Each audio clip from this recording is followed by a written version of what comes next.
श्रीराम नमस्कार. आज 6 फेब्रुवारी 2022. ध्यान चक्र आणि कुंडलिनी भाग 23. हृदय चक्र, अनाहत चक्र ह्या चक्राचं आपण विश्लेषण पाहत आहोत.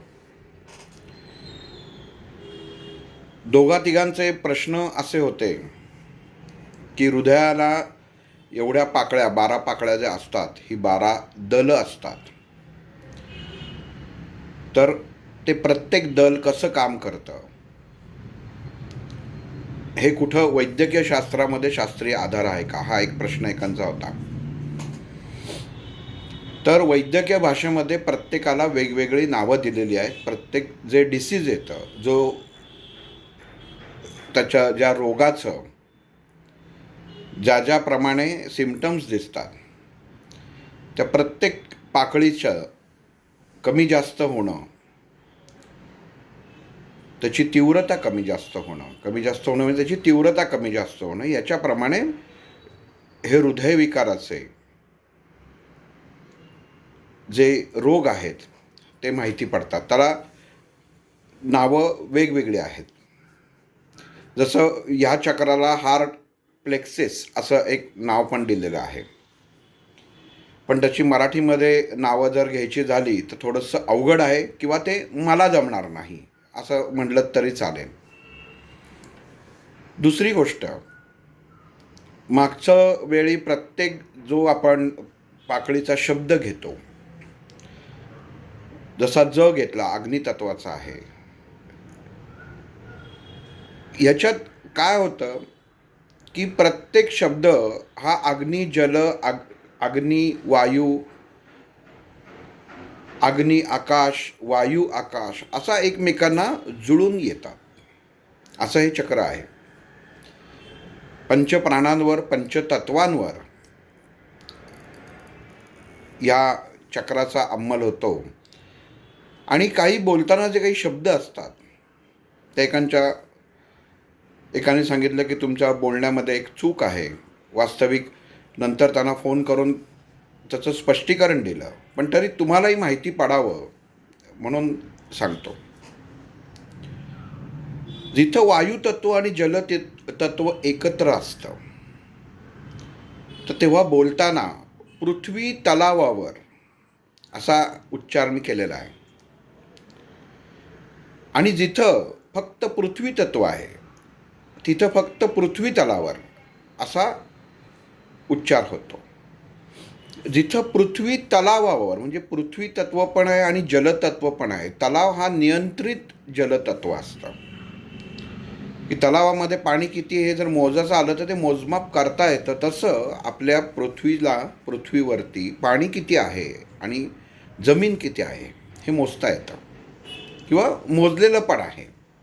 किती % किती टक्के.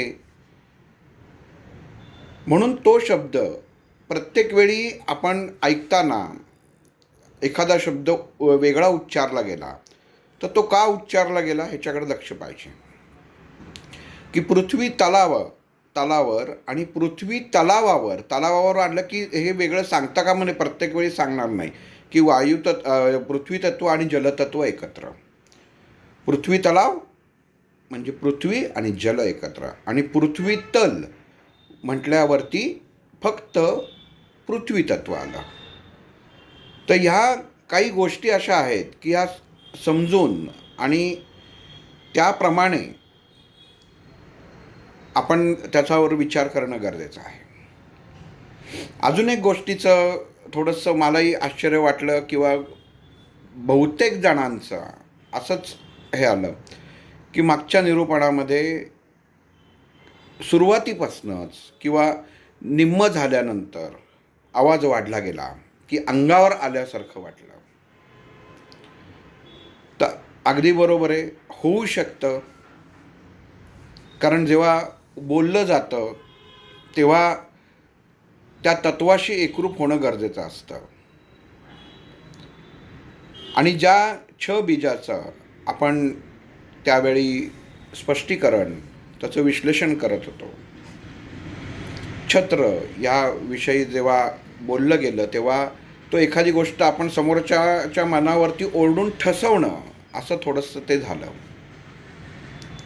तर वास्तविक त्याचा त्रास झाला असेल तर क्षमस्व, पण तसं मोठ्यांनी बोलण्यामागं कुठलाही उद्देश नव्हता. ते आपोआप घडत गेलं.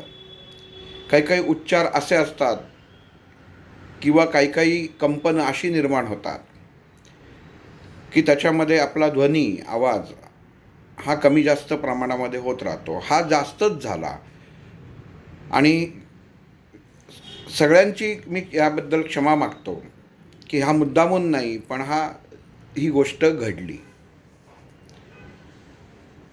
अजून एकाने विचारलं की हृदयबीज जे जर सांगितलं तर त्याच्यामध्ये चालू कुठनं होतं आणि संपतं कुठं, म्हणजे कुठल्या बीजापासनं चालू होतं. तर क बीजापासनं चालू होतं आणि ठ बीजापाशी संपतं. ट आणि ठ ही दोन शेवटची बीजं आहेत की ती आपण पाहिलेली आहेत.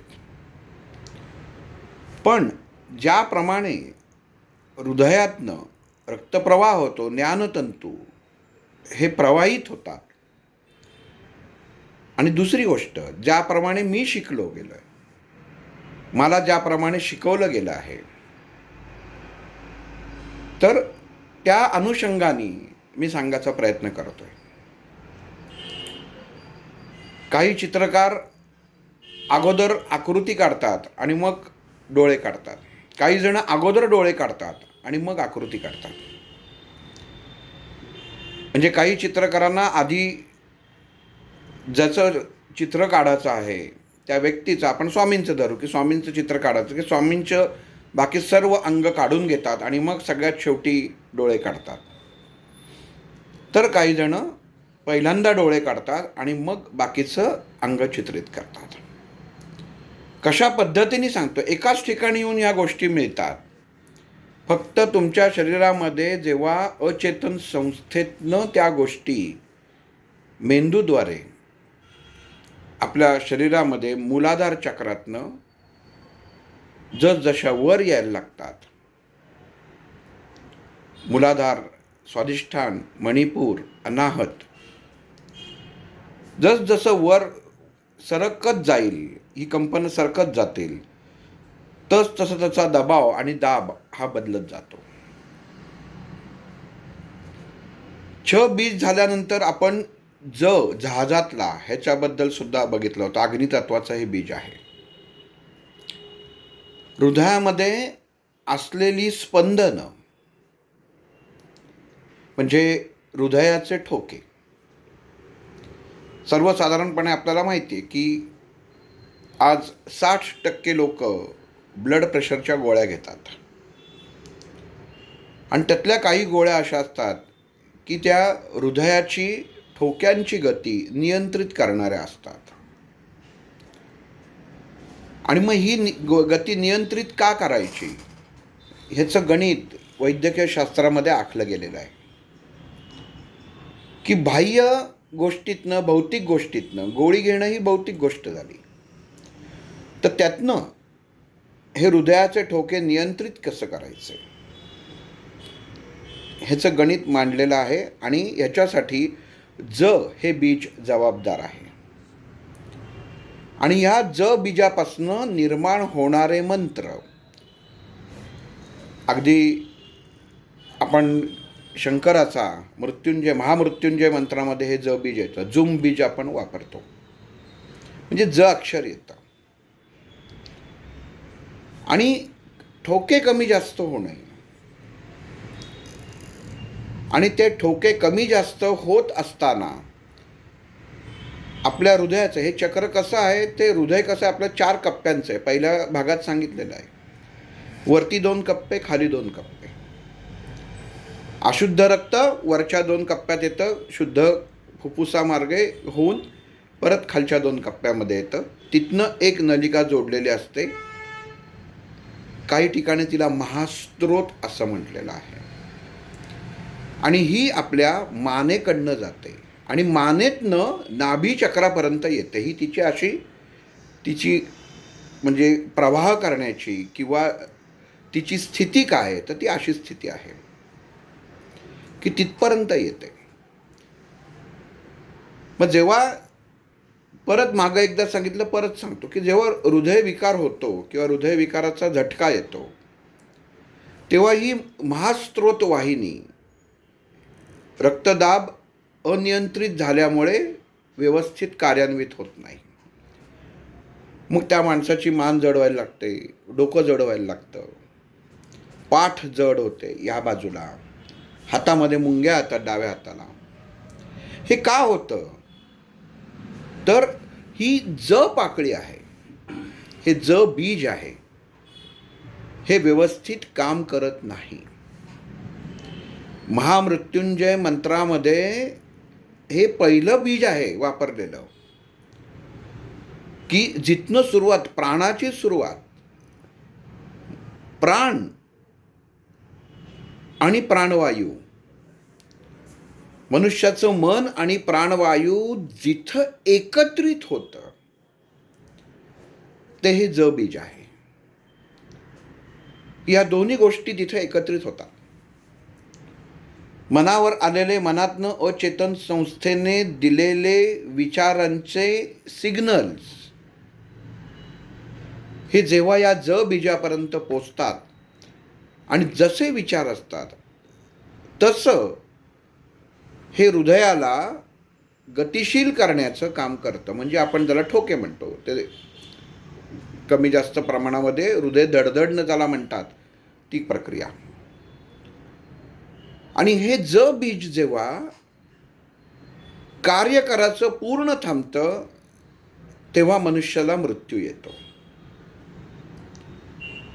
आता हे ज बीज आपल्याला माहिती आहे, ह्या हृदय चक्राची, अनाहत चक्राची देवता महेश आहे. आणि या महेशाच्या ताब्यामध्ये जशी उत्पत्ती आहे तसाच लय आहे. आणि ह्या ज बीजामधनं निघणारे ज्ञानतंतू थोडंसं समजायला अवघड जाईल, कारण मुळामध्ये ह्या बीजाचं ज्ञान नसतं किंवा नसेल. पण थोडा उदाहरण देऊन नंतर सांगेन तेव्हा कळेल की या ज बीजाकडनं जे ज्ञानतंतू असतात ते ट आणि ठ ही शेवटची दोन बीजं असतात. त्यांना जेव्हा मारक ठरतात तेव्हा मनुष्याला हृदयविकाराचा झटका येतो आणि मनुष्य मरतो.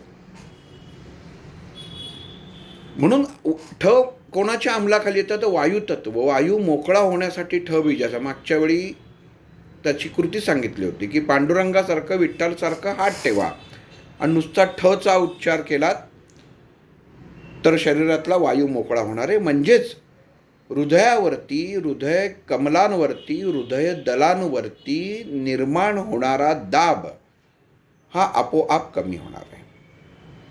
मग एखाद्या गोष्टीवरचा दाब कमी झाला की त्या गोष्टीवरती कुठल्याही प्रकारचं दबाव राहत नाही. मग आपण म्हणतो की अरे हृदयात जड झाल्यासारखं वाटतंय, छातीत जड झाल्यासारखं वाटतंय. फुफ्फुसाच्या बरोबर मध्यभागी ज्यांना गॅसेसचे त्रास आहे ते कळतं की इथं बरोबर मध्यभागी येऊन दुखायला लागतं. का दुखायला लागतं? तर ठ बीज आणि ज बीज ह्याच्यामध्ये जुळलेले ज्ञानतंतू, आज ठ आणि ज म्हणजे काय आहे, काय भानगडे, काय कळतच नाही आहे, काय बोलतायत कळत नाही. तर एवढं सोपं लक्षात ठेवा, ज बीज आहे हे तुमचं हृदयाचं, रक्ताचं ठोके नियंत्रित करायचं आणि प्रसरण आणि आकुंचन जी क्रिया घडते ह्याच्यावरती नियंत्रण होणारं जे संस्था आहे त्या संस्थेचं नाव ज आहे.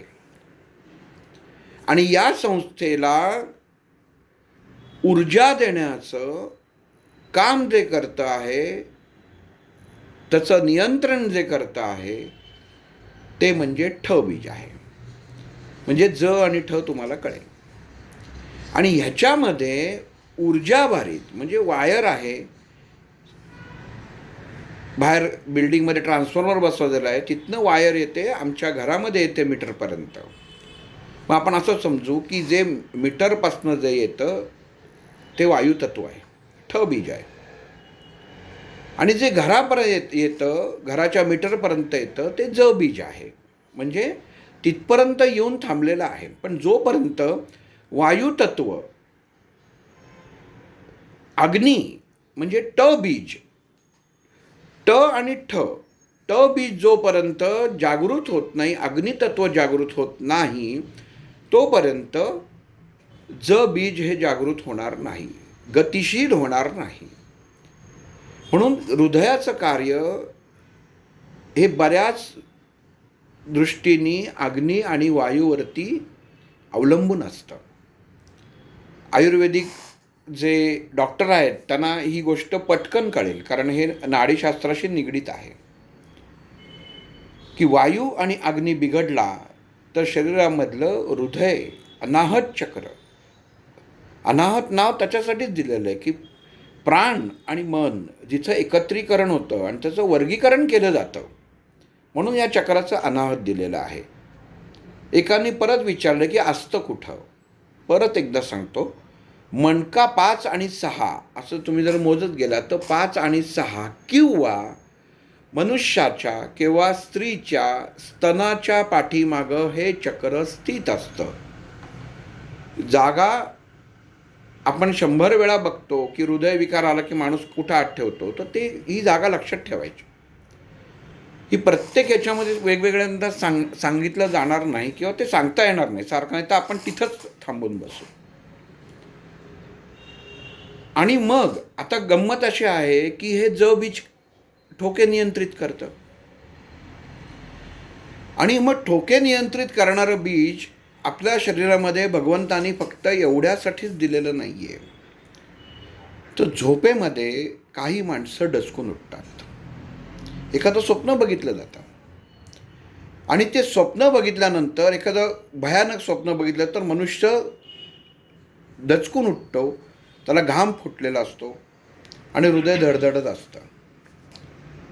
म्हणजे अचेतन संस्थेकडनं जी कंपनं, जे सिग्नल्स मेंदूद्वारे मूलाधारातनं ह्या चक्रांमध्ये जसे वायू वर वर सरकत जातात तसं ह्या बीजापर्यंत येतात आणि हे बीज अनियंत्रित होतं.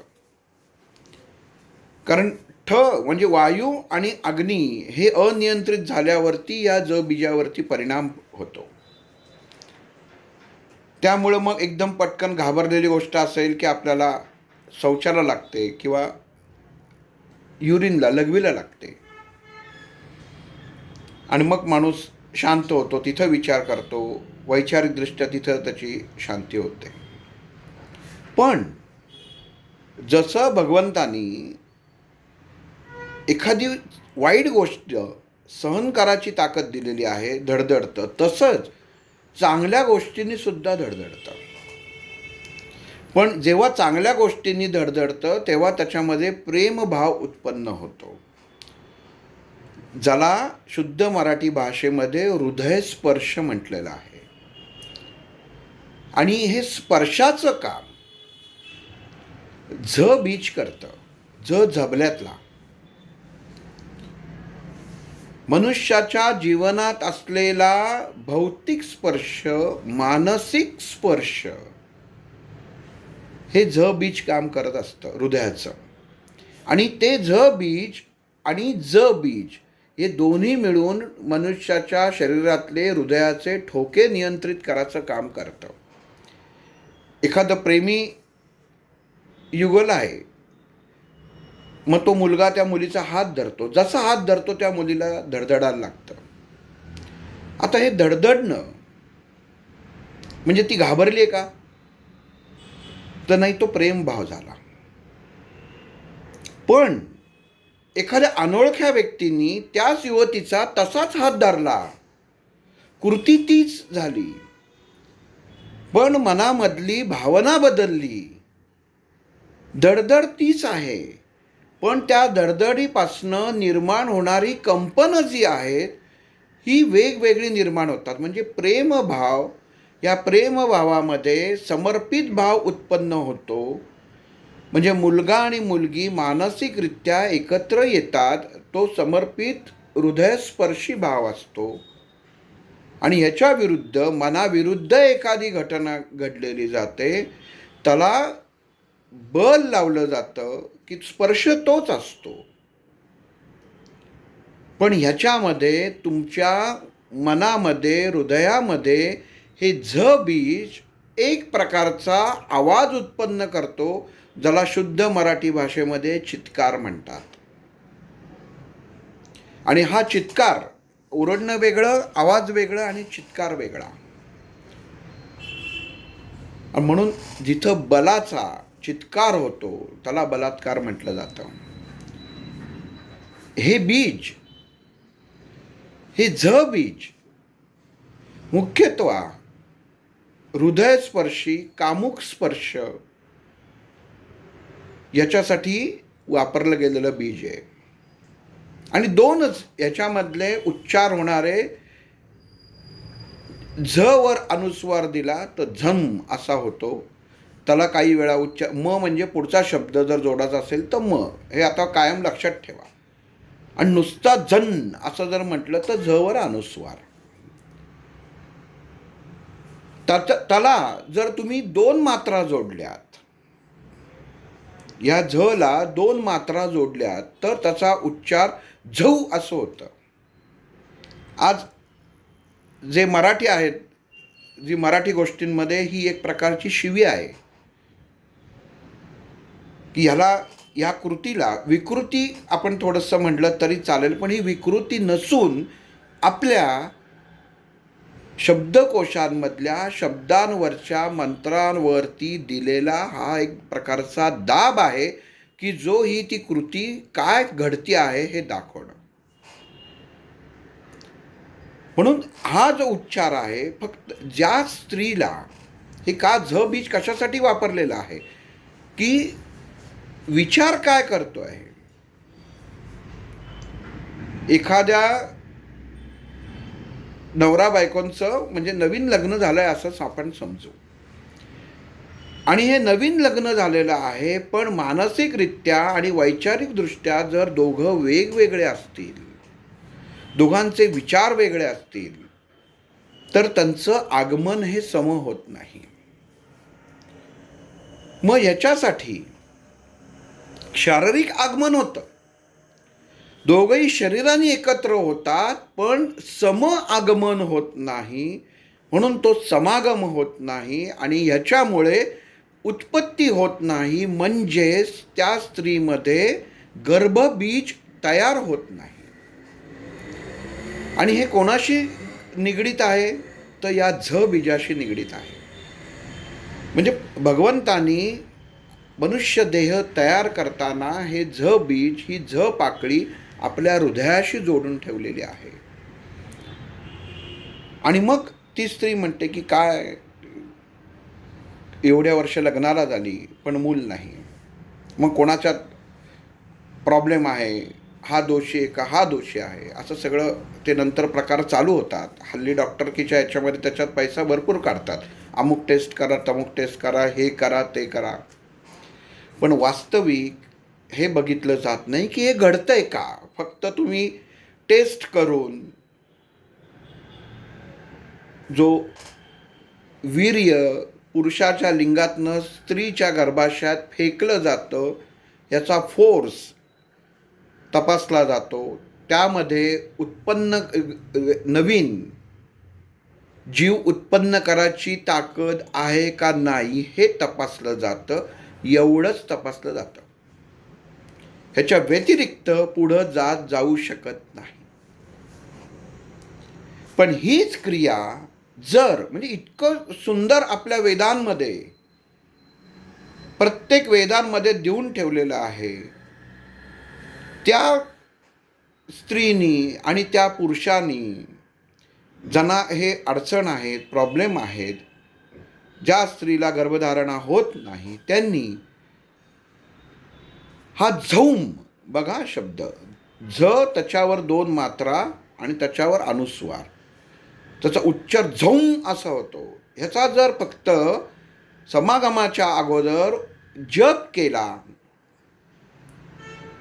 तर त्यांना कुठलीही डॉक्टर ट्रीटमेंटची गरज लागत नाही. जे बीज आहे, झ बीजाची जी पाकळी आहे ती पाकळी शरीरामध्ये तुमच्या वीर्याचा, त्या फोर्सचा, त्या ताकदीचा ताबा घेते आणि तुमच्यामध्ये असलेला कमकुवतपणा त्या क्षणी ती नष्ट करते. इतकी ताकद ह्या उच्चारामध्ये आहे. आणि आता गंमत अशी असते की माणसांना ह्याच्यामध्ये आपण हे करावून बघावं का नको. भाव्यांच्या मंत्रशास्त्र पुस्तकामध्ये दिलेलं आहे. शेवडे म्हणून आहेत त्यांच्या पुस्तकात दिलेलं आहे. किती मंत्रशास्त्र किंवा याच्यावरची पुस्तकं आहेत त्याच्यात आपण लक्ष देत नाही की आपण पटकन सांगतो डॉक्टरकडे जा, अमुक बघ, तमुक बघ, हे कर. पण इतकं स्पष्ट त्याच्यामध्ये लिहिलेलं आहे की नुसतं झौम या शब्दाचा जर तुम्ही उच्चार केलात तर तुम्हाला तुमच्या शरीरातली लैंगिक दुर्बलता ही नष्ट होते. आणि लैंगिक दुर्बलता हा बऱ्याच जणांचा गैरसमज आहे की फक्त पुरुषात असते, तर तशी नाही, त्या स्त्रीमध्ये सुद्धा असते. आणि भगवंतानी त्याची सोय इथं करून ठेवलेली आहे. आणि ते ज बीजाच्या बाजूला हे ज बीज दिलेलं आहे. गंमत अशी आहे की तुला जी लागणारी ताकद आहे, एनर्जी आहे, की त्या ह्या दलातनं तू तिथं वापर.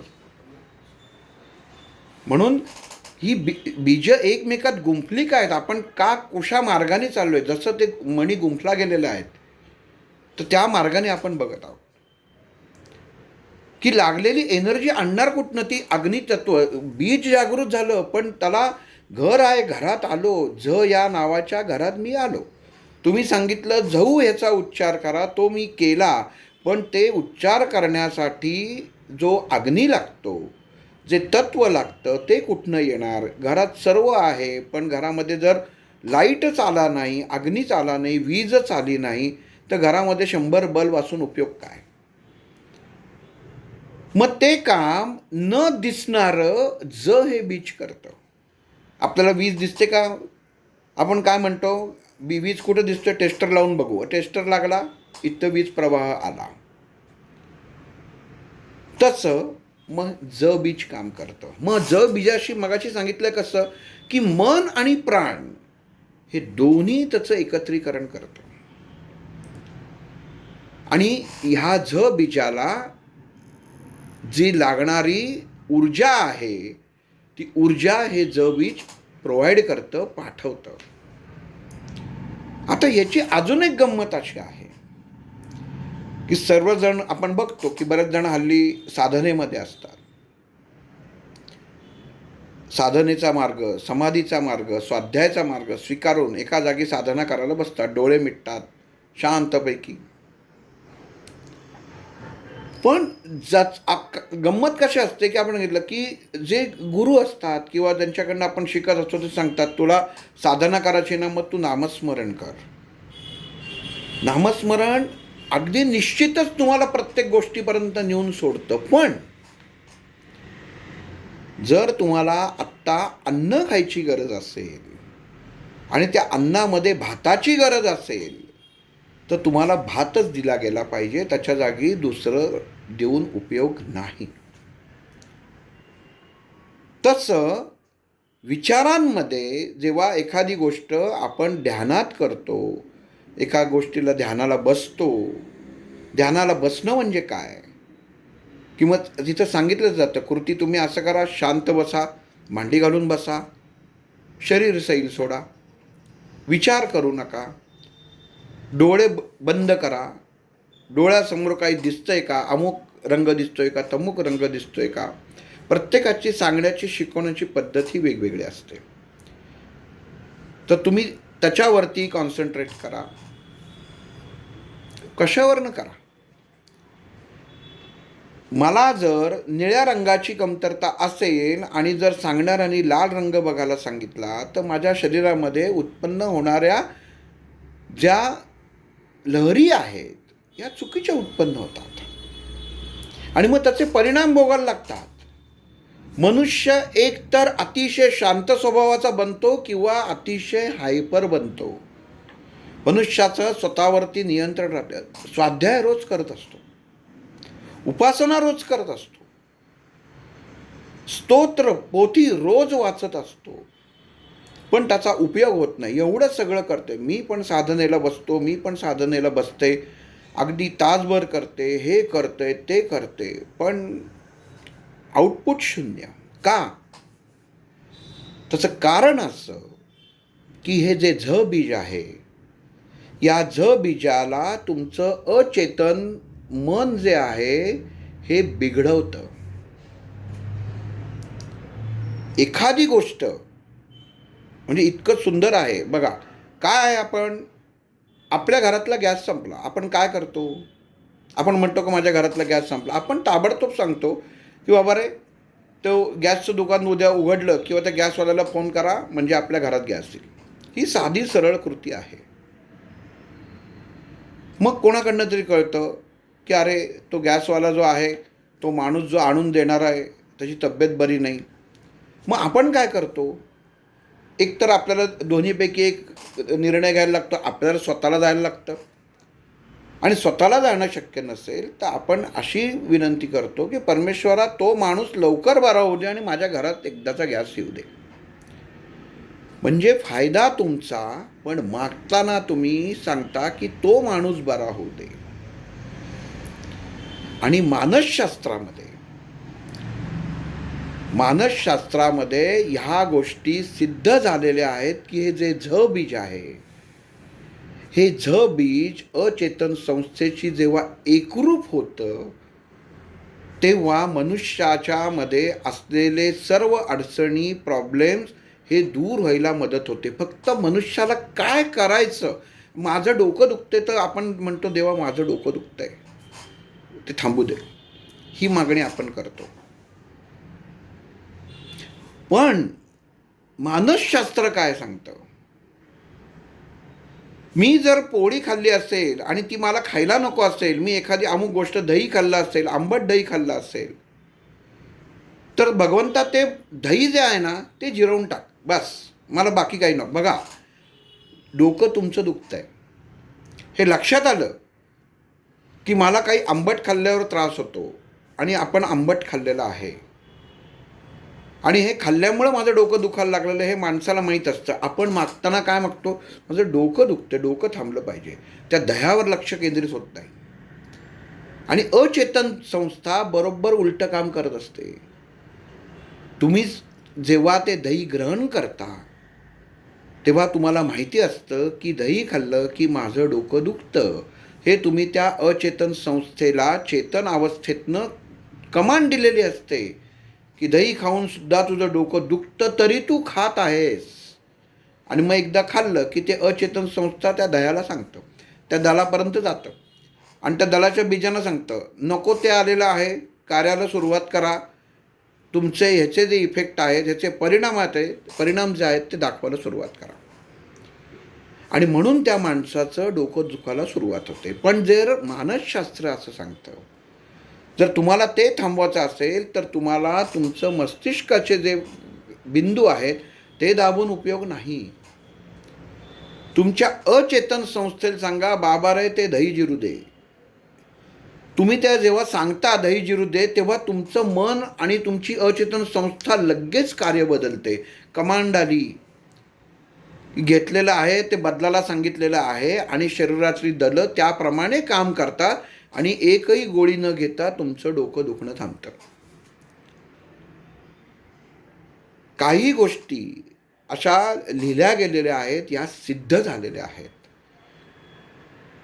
की तुम्ही काय मागावं, म्हणून स्वाध्याय आणि ध्यान करताना काय मागावं, किती मागावं आणि कुठल्या बिंदूवरती आपल्याला लक्ष केंद्रित करायचं आहे हे खूप महत्त्वाचं आहे. बरोबर नको ती गोष्ट म्हणतात. एखाद्याला भूक लागली तर तो म्हणणार मला भूक लागली, अरे तर सरळ आहे. मग जो म्हणतो नाही मी आत्ता जर काही खाल्लं नाही तर माझी शुगर वाढेल किंवा कमी होईल, दोन्ही गोष्टी होऊ शकतात. नाही अरे माझं पित्त वाढेल किंवा कमी होईल. म्हणजे काय होतं, तुमचं मन अचेतन संस्थेला माहिती असतं की आत्ता या वेळेला ह्या पोटात काही गेलं नाही तर काहीतरी घोटाळा होणार आहे, माझं शुगर तरी डाऊन होणार आहे किंवा वाढणार आहे किंवा माझं पित्त वाढणार आहे किंवा अजून काही त्रास होणार आहे, की मनुष्य लगेच अन्नाच्या पाठीमागे जातो. पण जे संन्यासी असायचे, ज्यांच्याकडं आपण ऐकलं की 1-1 महिना 2-2 महिना हे उपाशी असायचे, उपाशी नसायचे. त्यांच्या अचेतन संस्थेतनं त्या दलाला ते कमांड द्यायचे की बाबा रे, अन्नाची काही गरज नाही आहे, जी शरीरात ऊर्जा आहे ती मला शरीर सांभाळण्यासाठी, हे विचार सांभाळण्यासाठी पुरेसा आहे. एवढा हा विचार जरी आला तरी शरीराला काहीही होत नाही, तुमची शुगर वाढणार नाही किंवा तुमचं पित्त वाढणार नाही. पण ह्याच्या विरुद्ध घटना घडते आणि तुम्ही त्या अचेतन संस्थेला सांगता की नाही, हे मी खाल्लं नाही आत्ता की माझं दुखणार, की बास्ताचं काम तेच असतं, तुम्ही दिलेली कमांडवरती अंमल करणं. मग ह्या गोष्टींमध्ये जर तुम्हाला प्रभुत्व गाजवायचं असेल, साधनेत प्रभुत्व गाजवायचं असेल, तर तुम्हाला या बीजाची एखाद्या गुरुकडनं की माझ्या देहाला या बीजाचा कुठला उच्चार योग्य आहे हे मला तू सांग. आणि मग त्या बीजाचा उच्चार केल्याने तुमचं अचेतन संस्था ही तुम्हाला, तुमच्या शरीराला, त्यातल्या दलांना स्थिर ठेवण्याचं काम करते. मानसशास्त्राचा हा सगळ्यात पहिला भाग आहे की नको ती घटना, म्हणजे एखादी गोष्ट वाईट घडत असेल तर ती माझ्या जीवनात अमुक गोष्ट वाईट घडली, काय सांगायचं.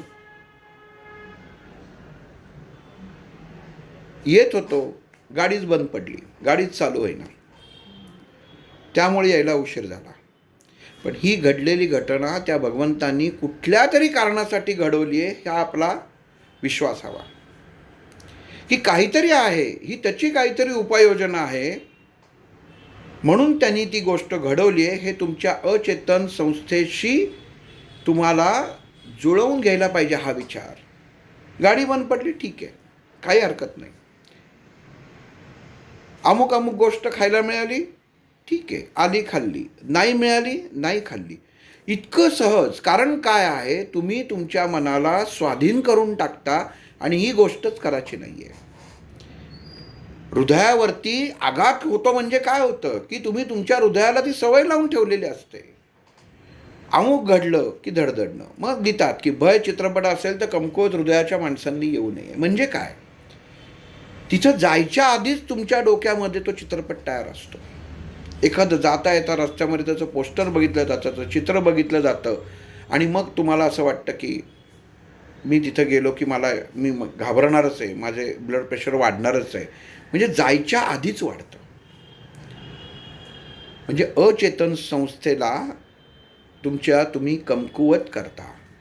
आणि ही अचेतन संस्था जर तुम्हाला सक्षम करायची असेल तर त्याचा आधार तुम्हाला आणि या दोन्ही बीजांना एकत्रित करून करायला लागतो.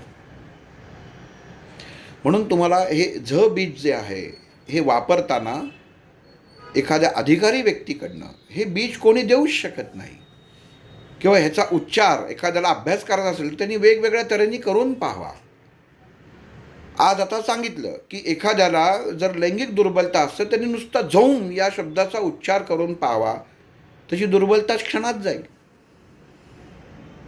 मग जर इतकं सिद्ध आहे, आपल्या ग्रंथात इतकं सिद्ध आहे, तर त्याचा आपण वापर करायला पाहिजे. ते स्थान दिलेलं आहे हृदयामध्ये. त्याप्रमाणे रक्तप्रवाह होणार आहे. आपण गंमत बघा, एक गोष्टी कशा लागल्या.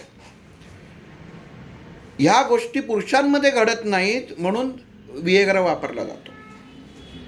म्हणजे काय होतं, जर वैद्यकीय शास्त्राच्या दृष्टीने याचा विचार केला तर तुमचं रक्तप्रवाह जो असतो त्याचं जे प्रेशर असतं ते वाढवलं जातं आणि तुमच्या लिंगाचा स्नायू हा ताठरतेकडे नेला जातो.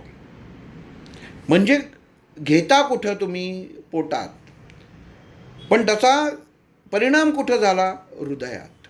या हृदयाच्या चक्रांवरती परिणाम झाला आणि तुमच्या हृदयांच्या चक्रावरती जर तुमच्या बीजाला जे तुमचं अग्नी आहे तेवढा दिलेला, त्या अग्नीला नियंत्रण असेल, रे बाबा रे तू एवढं स्टोअर करू शकतोस, आणि त्याला तुम्ही जर जास्त स्टोअर केला, जास्त ऊर्जा द्यायचा प्रयत्न केला, गतिशील करायचा प्रयत्न केलात, तर तुमच्या शरीराचा रक्तदाब वाढतो.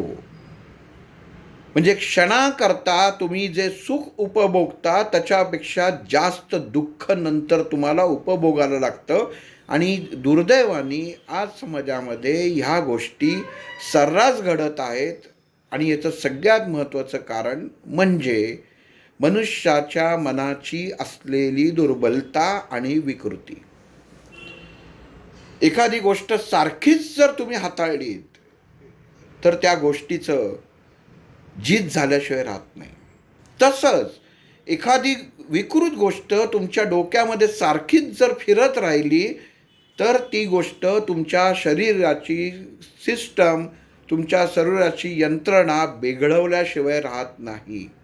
आणि मग तुमचं रिफ्लेक्शन, तुमचे ज्या चेहऱ्यावरती, शरीरावरती हातभाव जे होतात हे त्याचप्रमाणे होतात. आणि बरोबर समोरची स्त्री हे ओळखते की, कारण त्या स्त्रीला भगवंतानी जन्मताच सिक्स सेन्स एक प्रकार दिलेला आहे, आपण त्याला सिक्स सेन्स म्हणतो. अशी एक शक्ती की समोरचा काही करत असेल तर ती त्याला विशिष्ट शक्ती तुमच्या मेंदूला जागृत अवस्थेत आणते की इथं काहीतरी घोटाळा आहे. बघा, हात दाराचा स्पर्श, कृती तीच, फक्त स्पर्शातनं कळतं की हा स्पर्श प्रेमाचा आहे का कशाचा आहे. म्हणजेच हे झ बीजाचं ॲक्टिव्ह होणं, झ बीजाचं कार्य आपल्या हृदयात व्यवस्थित चालणं हे आपल्याला सिद्ध करतं. एखादा निर्विकार असतो, जाऊ दे मरू दे, काहीच त्याच्यामध्ये मला काही वाटतच नाही, म्हणजे काय झालं, शरीरातलं झ बीज बिघडलेलं आहे हे लक्षात ठेवायचं. शरीरातला अग्नी बिघडला आहे. पंचतत्वामधला जेव्हा एखादा तत्व बिघडतं तेव्हा कुठलं तरी एखादं तत्व वाढलेलं असतं. हे कायम लक्षात ठेवलं पाहिजे की पाची तत्व ही सम असतील तर मग ते पंचतत्व झालं. नाहीतर कमी जास्त प्रमाणात असेल तर शरीरातला अग्नी, वायू, आकाश, पृथ्वी आणि जल ह्याच्यातलं कुठलं तरी तत्व एक बिघडतं आणि एक वाढतं. म्हणून झ बीजाचा अभ्यास करताना झ पासनं जेवढे शब्द तयार झालेले आहेत हे सर्व स्पर्श, प्रेम याच्याशी निगडीत आहेत. मग प्रेम भाव जिथं उत्पन्न होतो तिथंसुद्धा हा प्रश्न आणि हे बीज काम करत असतं. आणि जेवढे मराठी शब्द ही जशी म्हणतात की वाचाळ सगळी आहेत, की जेवढ्या वाईट संबंधाच्या जेवढ्या शिव्या आहेत, शब्द उच्चारत नाही, पण सगळे ते झपासनं चालू होतात. म्हणून ह्या बीजाचं नियंत्रण असणं, शब्दावरती त्याची, आपण किती वेळा हा शब्द वापरतोय, काही काही शब्द असे असतात की ते सहजासहजी आपल्या रोजच्या बोलण्यात येत नाहीत, काही वेळाने किंवा ठराविक गोष्टीतनंच येतात. मग झ बीज, झ अक्षर हे कुठं कुठं वापरलं आहे ह्याचं एका कागदावर लिहून त्याच्यामध्ये बघा की मग हे कुठं आहे, ह्याचा स्पर्शाशी कुठं संबंध आहे, ह्याचा पंचतत्वाशी कुठं संबंध आहे, हे लिहिणं गरजेचं आहे. आणि त्याचा प्राण आणि मन ह्याच्याशी कुठं संबंध आहे याचा अभ्यास होणं गरजेचं असतं. आणि त्याचा आपल्या हृदयावरती कसा परिणाम होतो, शब्द तुम्ही उच्चारलात की हृदयावरती परिणाम हा तुम्हाला जाणवल्याशिवाय राहणार नाही आहे, इतकं सिद्ध आहे. आणि मग ज आणि मग शेवटचं बीज त्याच्यामध्ये येतं, ते न्य असं येतं. त्याचा उच्चार कसा आहे त्याचा बघा, असा उच्चार म्हणजे अशी कडी आहे, एका बाजूला वरच्या बाजूला बारीक, खालच्या बाजूला मोठं, मध्ये दांडी आणि सरळ रेख. काही जण त्याला न्य असं म्हणतात, त्याचा उच्चार न्य असं केला जातो. पण हे कुठल्या अक्षराला जोडलेलं आहे तर ते सर्वसामान्य ठिकाणी सापडायचं नाही. कारण ही गंमत काय आहे की परमेश्वराची, भगवंताची जेव्हा तुम्ही स्वाध्याय करता, जेव्हा तुम्ही एखाद्या गोष्टीचं मेडिटेशन करता, एखाद्या गोष्टीची साधना होते आणि भगवंताचं आणि तुमचं एकरूपता जिथं साधली जाते, ते बीज म्हणजे हे ज्ञ बीज आहे. जो असा आकार आहे, जर तुम्ही तो काढून बघितला तर तो असा येतो. वरची जी भाग आहे हा बारीक येतो आणि खालचा मोठा असतो, असा येतं. आणि मग एक अशी दांडी येते आणि मग उभा असा. आणि त्याचा उच्चार ज्ञ असा केला जातो. पण तो उच्चार गमतीचा भाग म्हणजे च या शब्दातनं येतो. म्हणजे च ह्या बीजातनं येतो. पण तो आत्ता ज्ञ आपण ह्या दलाशी बोलतोय म्हणून हा फक्त डोळ्यासमोर आणा. ज्ञ एक छोटा आणि मोठा. मग जो मोठा आहे हा तुमचा भगवंत आहे आणि छोटा जे आहे हे तुमचं प्रारब्ध आहे. मग भगवंत आणि प्रारब्ध याच्यामध्ये हा शब्द वेदांव्यतिरिक्त तुम्हाला 1% कशात तरी आढळेल. हा फक्त वेदांमध्ये शब्द आढळतो. आणि याच्याशी तुम्ही एकरूप तेव्हाच होऊ शकता जेव्हा तुम्ही परमात्म्याशी जोडले जाता. आपण कधी विचार केला आहे का की गोंदवलेकर महाराजांच्या याच्या खाली जी कुबडी आहे त्याचा आकार कसा आहे? रामदास स्वामींच्या इथं कुबडी आहे कसा आहे? फक्त खाकेमध्ये आपल्या एक जसं स्विच दिलेले आहेत श्वास बदलायचे त्याच्यासाठी वापरलं आहे का? ती जर कुबडी आडवी केली तर ती कशी कुठल्या अक्षरासारखी दिसेल? तर या अक्षरासारखी दिसेल. फक्त फरक एवढाच आहे, तिथं दोन्ही सम असतात भाग. आणि ज्ञ ह्या शब्दामध्ये एक लहान आणि एक मोठा असतो. मनुष्य आपण बघत असतो व्यावहारिक जीवनामध्ये एखादी व्यक्ती इतकी वाईट वागत असते, सगळे 2 नंबरचे धंदे, सगळी वाईट कामं करत असतो, तरी त्याला काहीही त्रास नसतो. भगवंत त्याच्या पाठीशी असतो. आणि आपण म्हणतो काय आम्ही एवढे कष्ट करतो, आम्ही एवढे प्रामाणिक आहोत आणि एवढं आमचं प्रामाणिकाचं फळ काय? तर आमच्या पदरात काही नाही, रोग आजार. आणि हा बघा सगळे 2 नंबरचे धंदे करतो, चोऱ्या माऱ्या करतो, पण परमेश्वर याच्यावरतीच कृपांकित आहे. लक्ष्मी याच्या घरामध्ये पाणी भरते आणि आम्ही एवढे कष्ट करून आमच्या हाती काही नाही. असा बऱ्याच माणसांचा संबंध किंवा विचार आपण सध्या समाजामध्ये सुद्धा बघत असतो. ह्याचं एक उदाहरण हा ज्ञपासनं तयार होणारी ही परिस्थिती आहे. ह्याचं एक उदाहरण छानपैकी एका माझ्या मते बाबा महाराज सातारकरांच्या पुस्तकात वाचलेलं आहे की हा ज्ञ काय आहे. आणि त्यांनी असं एक तो उदाहरणामध्ये असं याच्यात सांगितलेलं होतं की ज्ञानेश्वर महाराज आणि नामदेव तीर्थयात्रेला जायला निघतात. तीर्थयात्रा करू, भगवंताचं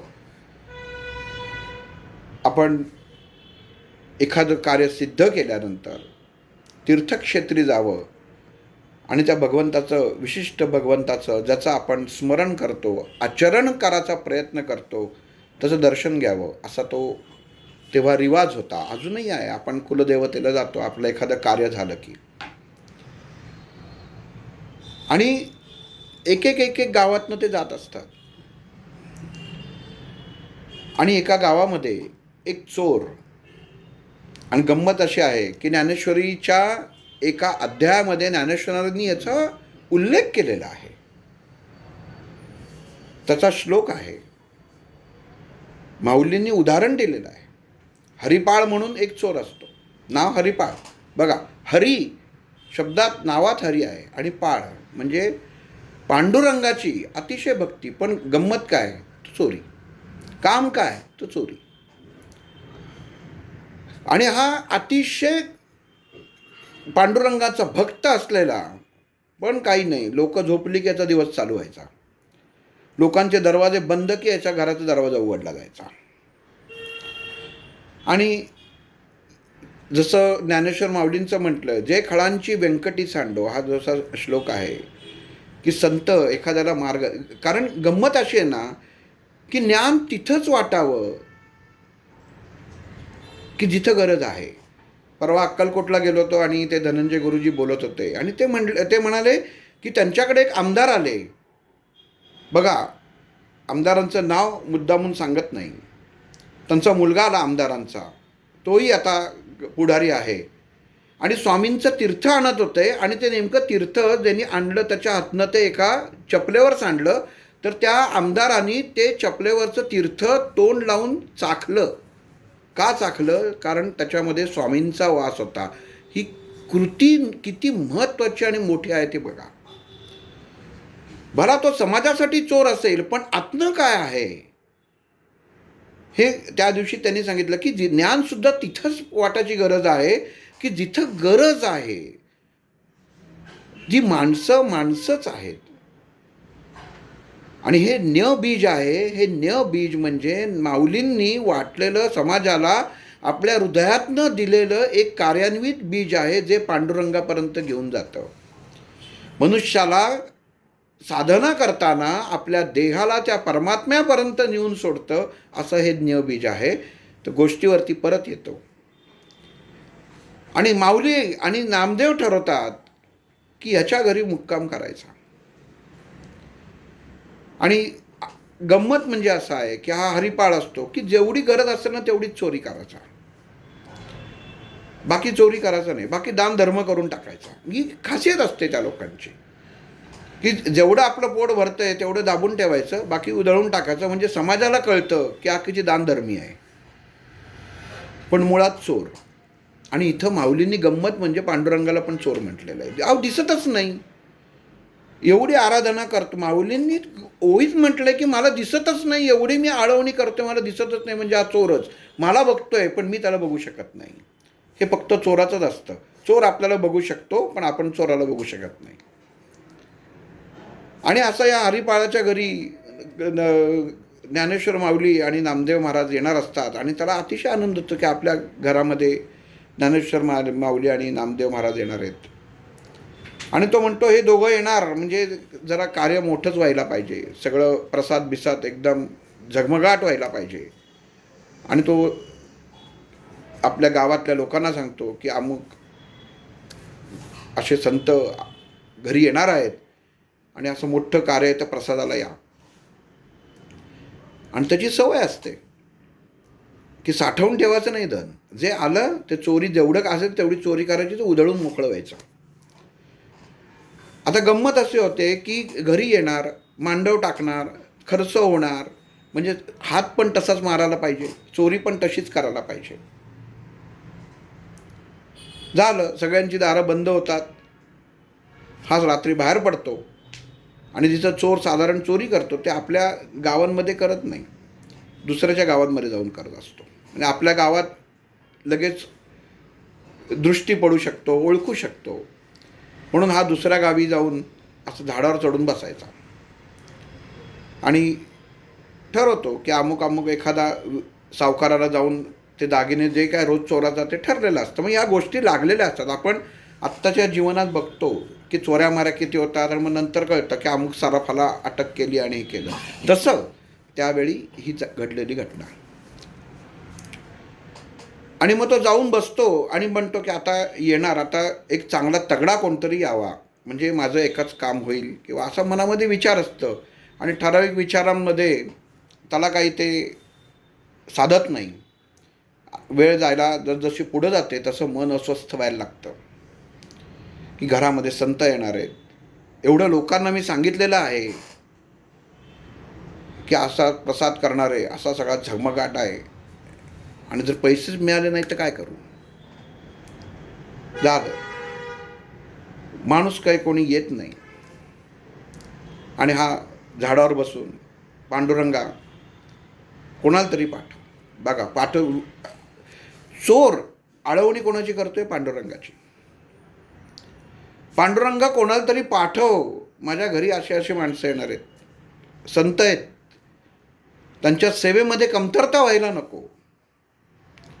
आणि ज्ञानेश्वर माऊली आणि नामदेव महाराज ह्याला सुधरवण्यासाठी याच्या घरी जात असतात. आणि शेवटी रुक्मिणी पांडुरंगाला म्हणते, अहो अजून कोणी गेलेलं नाही आहे, अजून कोणी येत नाही आहे, तुम्हीच काहीतरी करा. पांडुरंग म्हणतो ठीक आहे, एवढा तुम्हाला तो हाक मारतोय सारखा, आता काहीतरी भानगड, तुम्ही काहीतरी किमया करा. आता देवाला काहीतरी कोणाला तरी कोणाचा चोराला लावणं म्हणजे हा देवाला दोष येणार. म्हणून देव रुक्मिणीला म्हणतो एक काम कर, तुझे सगळे दागदागिने बरोबर घे, आपण दोघं रूप बदलून जाऊ. हे मी सांगतोय, हे सांगताना हे बीज हे डोळ्यासमोर ठेवा. आणि पांडुरंग रुक्मिणीला सांगतोय, रुक्मिणी आपले सगळे देवीचा अवतार, लक्ष्मी, हिरे बिरे सगळे घातलेले, सगळे दागिने घातलेले असतात. तर पांडुरंग म्हणतो नको, फक्त सोनं घे, कारण विकलं जाणारं फक्त सोनंच आहे, बाकी जरा तुला कोण काही विचारणार नाही, त्यामुळे फक्त तू सोनं घाल आणि चल. दोघंही जण रूप बदलतात आणि निघतात. गाडी छकडा तयार करतात. शेवटी पांडुरंग असतो आणि तो छकडा घेतात आणि त्याच्यात बसून यायला लागतं. तो चोर बघतो, मनामध्ये जप चालू असतो, पांडुरंग पांडुरंग, कोणतरी येऊ दे, कोणतरी येऊ दे म्हणून. आणि गाडी येताना समोर बघतंय तसा हा वर्ण खाली येतो, उडी मारतो आणि तो थांबा, जेवढं काही आहे जवळ ते काढा. आणि तिथं बघतो त्यांच्याकडं एक शेठजी आणि एक ती त्याची बायको म्हणजे रुक्मिणी,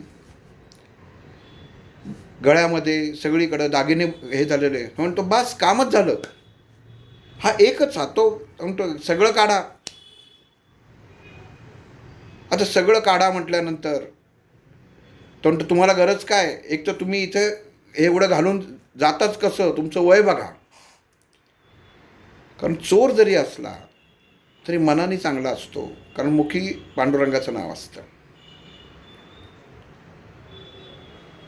आणि पांडुरंग म्हणतो अरे तू कशालाही करतोस चोऱ्या माऱ्या, काय करायचं आहे, मी तसंच काढून देतो, तू काय मारू बिरू नकोस, आम्ही काढून देतो तुला.